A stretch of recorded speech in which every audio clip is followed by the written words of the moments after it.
As was said by the External Affairs Minister, under the guidance of Honorable Prime Minister, India's G20 presidency has worked for the theme One Earth, One Family, One Future. So today we are in a position to adopt, through the finance track, people-centric, action-oriented and far-sighted approach, and as a result of which several outcomes of the finance track will certainly reflect these objectives with which we started the negotiations. It has been very clear in our mind that we should ensure that no one is left behind in our pursuit of global solutions. So we have endeavored to support countries, especially those from the global south, to be an integral part of the global decision-making process. The G20, as you all know, is a very diverse group. Each country is at different milestones of economic development, and their trajectory is also very different in achieving their developmental goals. So through well-curated debates and careful assimilation of all the perspectives, the Indian presidency has crafted solutions that resonate with each member, offering a shared path forward for all.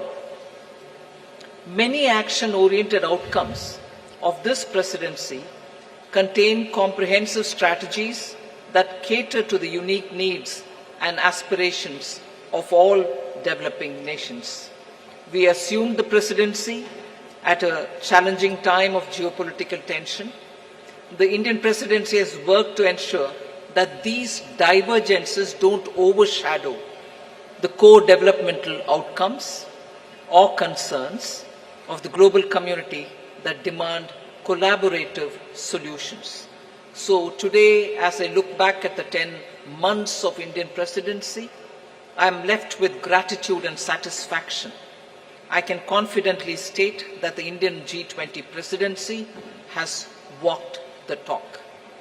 Now, let me share with you just some of the key achievements of the Indian presidency, the finance track. First one is the outcomes which are focused on strengthening the MDBs to address shared global challenges of the 21st century. So under this strengthening MDBs, there are 4 key highlights that I'd like to bring to your notice. The first one is agreement on the need for a better, bigger, and more effective MDBs. It is so necessary to have better, bigger, and more effective MDBs because the developmental demands from all across the globe is so high, these institutions will have to be better and bigger. This is also going to contribute to enhancing representation and voice of developing countries in the decision making. The second under the MDBs, strengthening of MDBs, is the G20 Independent Expert Group on strengthening MDBs, and this was established and it has submitted its volume 1. The first report, their report consists of 2 volumes. The first volume has already been submitted. The report recommends a triple agenda that dovetails with the call for the bigger, better, and more effective MDBs. The third point in strengthening MDBs is the agreement to collectively work towards boosting World Bank's financing capacity. Here the options will be explored that will deliver a powerful boost to the IBRD headroom to support low-income and middle-income countries. And the fourth, endorsement for the G20 roadmap for implementation of the recommendations of an independent panel on capital adequacy framework of the MDBs. So the CAF recommendations are focused on enabling MDBs to use their existing resources effectively. The roadmap estimates, this is going to be of interest for the media, the roadmap estimates that implementation of the CAF and the measures thereby will potentially yield additional lending headroom of approximately $200 billion over the next decade.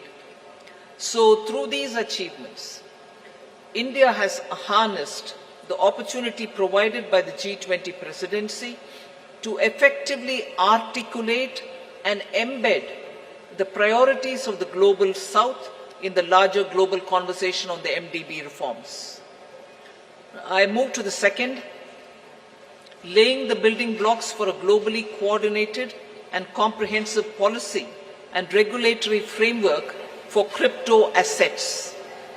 The global push for clearer policies on crypto assets has gained momentum under the Indian presidency, and a global consensus is emerging on the same.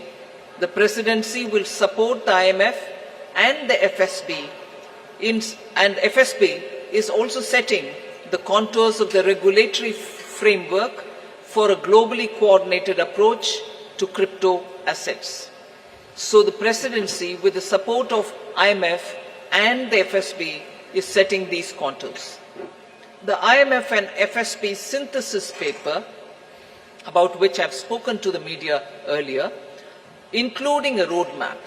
On that, I just want to give my observation.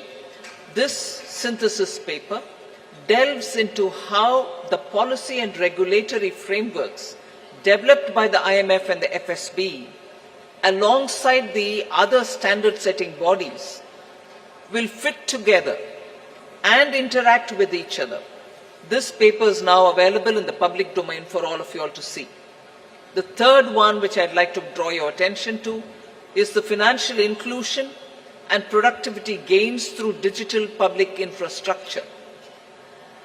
India, as you all are aware, through the India Stack, became the first country to develop all three foundational DPIs: the digital identity, the real-time fast payment, and a platform to safely share personal data without compromising privacy.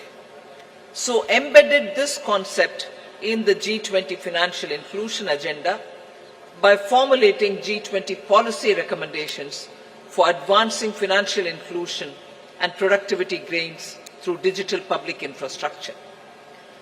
This set of recommendations cover 5 aspects: use of DPIs and accelerating financial inclusion, fostering well-designed DPIs, regulatory and supervisory aspects of DPI, institutional and governance arrangements by DPI, and ensuring customer protection. So DPI has also been integrated into the G20 Financial Inclusion Action Plan, the FIAP, which will run between 2024 and 2026. That's a strong legacy of the Indian presidency. We also assume the co-chair of the Global Partnership for Financial Inclusion. The implementation of the Financial Inclusion Action Plan, as well as the policy recommendations on DPI, will remain as areas that will continue to be heard across the G20 forum.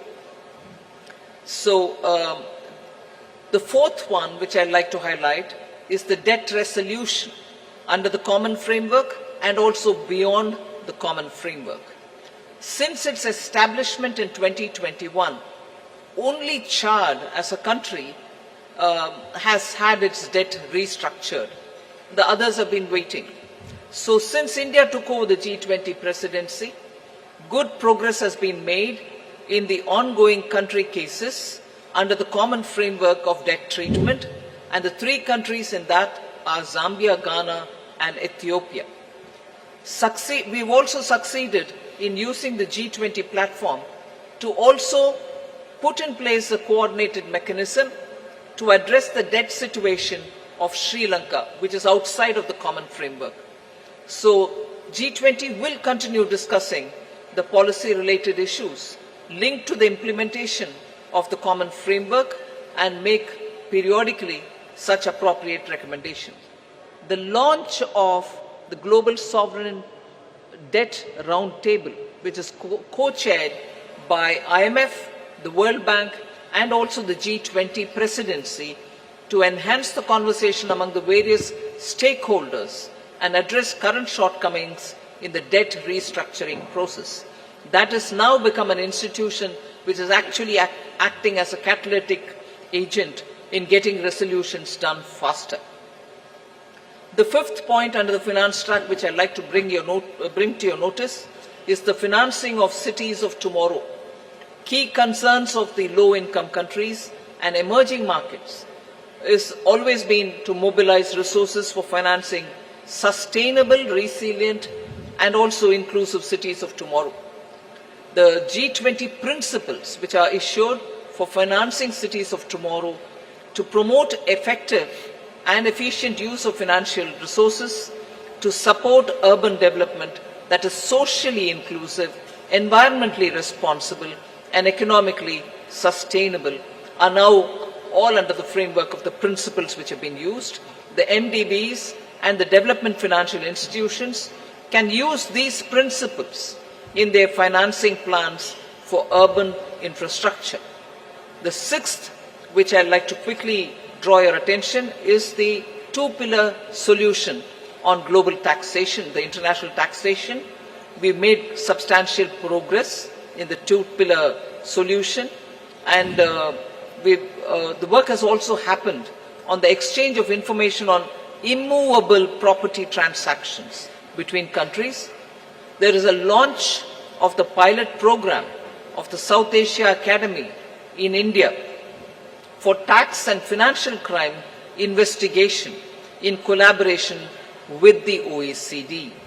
The seventh, on which I'll elaborate, is mechanism to support the timely and adequate mobilization of resources for climate finance.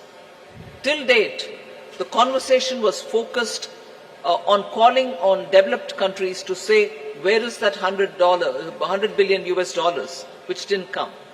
But Indian presidency adopted an action-oriented approach, and the G20 explored mechanisms that can support timely and adequate mobilization of resources for climate finance.